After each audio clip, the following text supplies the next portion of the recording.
somebody cannot afford a tool like Surfer, what's the best content optimization tips you would like to give? Because if they can afford, they Use just ChatGPT. Okay. Use ChatGPT.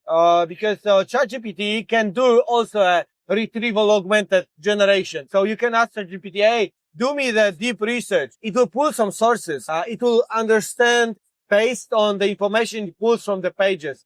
Then you can iterate on the article, like ask like, hey, is this article really complete or it is missing in some element? And it will say like, it's good, but it could be better in here and there. Can you fix the here and there now? Okay. And it fixed the here and there now. And then you can iterate this way, step by step. It's a manual process, but if you cannot afford tools, you spend your time on doing the work. So if you can influence ChatGPT to help you craft with your problem, be it optimizing for semantic or anything. Right? Yeah, just avoid a single prompt article. Yes.